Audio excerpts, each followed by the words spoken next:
If I'm going to get bad news, I want it from him because he's very handsome. Dr. Irwin Redlenner joins us now. MSNBC medical expert. Dr. Irwin Redlenner. Here he became Dr. Doom.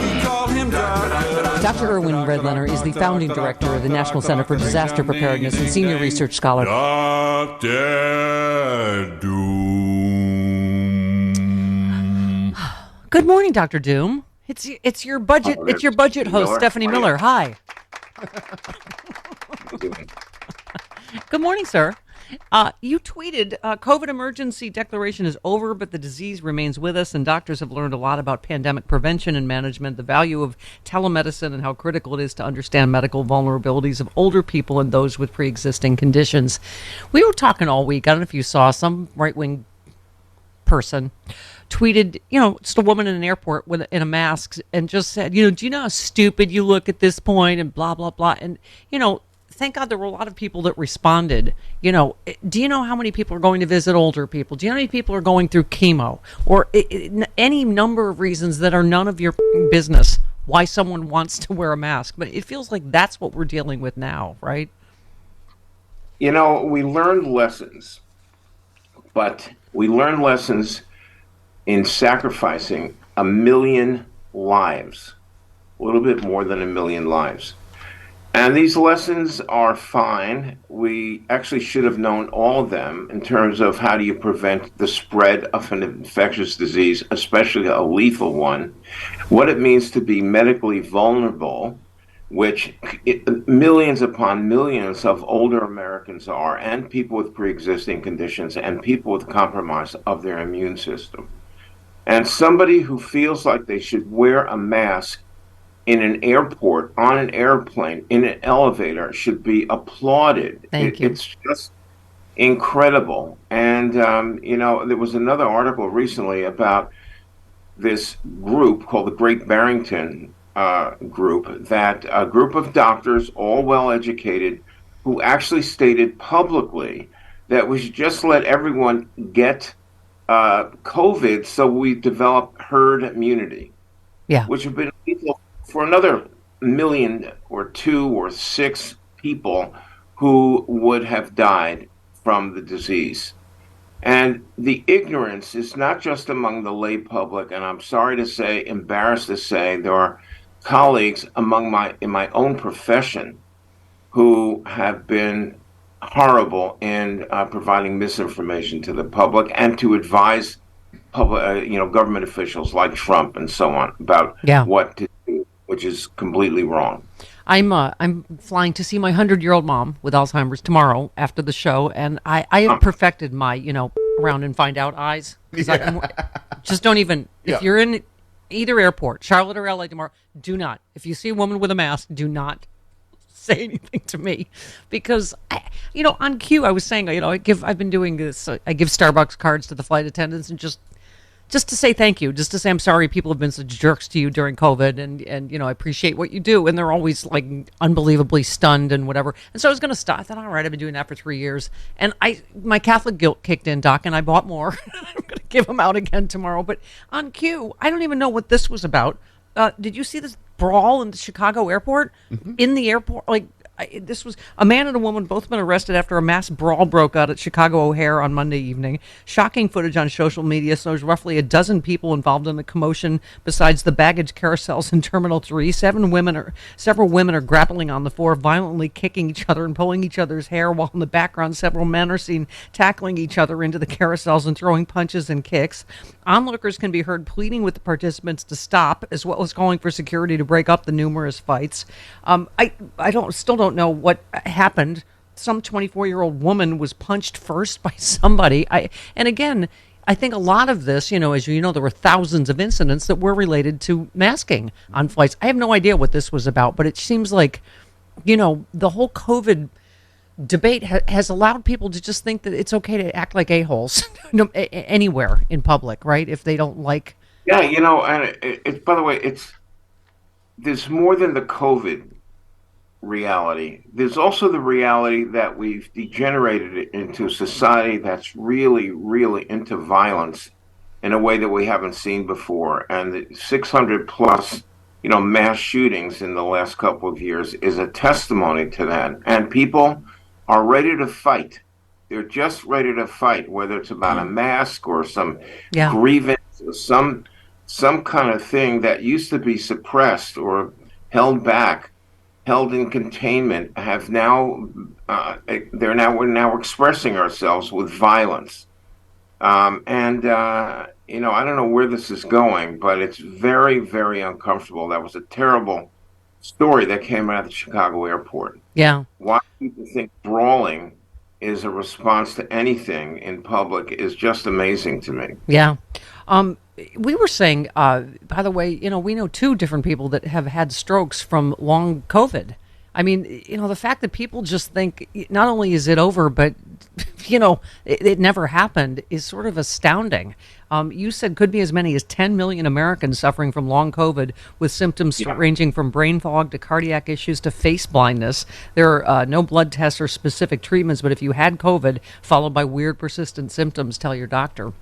That's something that we're going to be dealing with forever. Yeah, and there was just a study published saying that the number of babies and toddlers with symptoms of long COVID having to do with language development has increased dramatically. No one knows why or what the mechanism was but that the COVID pandemic and exposure to COVID virus, while it may not have been very symptomatic in young children, it has left some really strange medical scars that are going to be a long time in getting figured out and managed. But yeah, there's a lot of lasting realities from the COVID pandemic, including the long COVID in adults. Yeah. I did have a question for you. Jody Hamilton was talking about how she was tried to get a booster and was refused. I think she has high blood pressure, Yes. but she said they said that doesn't count as an underlying condition. I think she's, I can't forget how old, in her 50s. Yeah, she's older than a little older than I am. Yeah, and so, but I just was curious, Doc, with God, how hard it's been to get enough people vaccinated. Why are they refusing boosters to people that want them? Can you help with that? This is not exactly easily explained, and the Right. problem is that the reality really is that we have lots of booster available for people, Yeah. and we should be very liberal about Yeah. letting people who want it get it. And there's plenty of legitimate medical reasons why somebody should get it if they feel like they're going to be exposed and they want to protect themselves. They should be the ones, at least the Who ones that are wearing masks Hmm. and taking precautions in airports and who airplanes and elevators, like I was saying before. But if somebody goes in there and says, "I'd like to get boosted, to protect myself more," Yeah. that should not be denied. It's Right, kind even of if I'm not of a certain age or, yeah, yeah, but yeah. who decides that, Doc? I mean, who decides? Like, apparently they said, "Oh, that's not one of the underlying conditions covered and you're not old enough." I don't know what the combination. And I So don't know whether probably, she just went to a CVS or whatever, but who makes the yeah, rules? I'm guessing that they went to a pharmacy, Mhm. get their booster shot, and the pharmacists, especially the big chains, have very hard and fast rules that may or may not be relevant to what were the realities of today. So you go into a pharmacist and say, "I'd like to get my booster shot." Well, how old are you? How old are you? Well, I'm 52. What's your pre-existing medical conditions? Hypertension. Well, it's not on the list. I'm sorry, I can't give it. They don't have the ability, the individual pharmacists, So what to should go you beyond the rules that are established there. so That's the problem. And what should you you get it do? from the doctor's You office. should ask your doctor. Okay. You should. Yeah. It just is amazing to me that we don't make it more easily available to anybody that wants it, because some people don't have doctors. I didn't for a while until I joined Kaiser. I didn't have a regular doctor. It's just not everybody has, a bunch of specialists No. at their fingertips. Yeah. Um, Yeah. okay. So we had a question over the top of the, did you work with Tina Turner? Because you've worked with all the big rock stars on your many amazing humanitarian causes. Did you know her? No, I didn't. But Uh, I knew, as a fan from a distance, an yeah. extraordinary individual and performer, and Yeah, I had no idea she was in her 80s. I don't know what, you kind 83. of like, how old was she? She was Really? 83, 83. but I was saying I saw her in concert when she was 60, and you would think she's going to live to 100. She's amazing, but she apparently Yeah, dealt with, kidney issues and cancer and yeah, yeah, stroke and, yeah. yeah, like any other Yeah. mortal, right? You didn't think of her as mortal. Yeah. So, I was going to say, I know you've worked with Cher, and I thought Cher was so yeah. touching, talking about her and talking about their friendship. What a couple amazing forces of nature. And I know that Cher has, been amazing with you, working on getting people vaccinated, right, in low-income areas, etc. That was her thing. And when we put together this organization called Share Cares, she just gave $1 million Mm. and asked me to figure out where it should go. And it was really Wow. an extraordinary project. And this is a genuine Share is a genuine humanitarian who cares about people, especially vulnerable people and people of limited means. I was very impressed. And by the way, this was entirely her idea. She Yeah, called I me up know. a Can you couple mention of to years. Cher that you know a very, deserving progressive radio host that does a show in a Oh my basement God. on a Really? shoestring? Okay. Really? What? I'm just saying, if Cher's feeling that I, generous, I I, do a I great show. just, Woo! Yeah. Stephanie, I hate to say this, I did mention it. Did you? Kind of like, She said no. She said, no, well, not just no, hell I no. couldn't see, it was on a phone call, and I really couldn't see her face, but Uh-huh. I was imagining it was like, All right. like shock that I even asked This about. was. But Did Cher mention anything about the woman with the green pashmina? I got to meet Cher once, and I was wearing a wrinkled green pashmina, which now lives forever on the internet. It was the worst picture of me ever. Okay, listen, my point is you're really good at getting big, fancy music stars to do stuff for good causes. You said Ukraine Cap proudly welcomes world-famous country music singer and humanitarian Brad Paisley to Yeah. its esteemed advisory board as a dedicated advocate for Ukraine. Brad will help UCAP continue to improve the lives of children devastated by senseless aggression and ongoing war. We've had Adam Schiff on yesterday, Malcolm Nance, everyone from Hillary Clinton, who has said this will be the end of democracy if Donald Trump gets back in. You must have watched that CNN town hall in horror with him saying, yeah, don't really care who wins, and yeah, no, Putin's not a war criminal, wouldn't say that.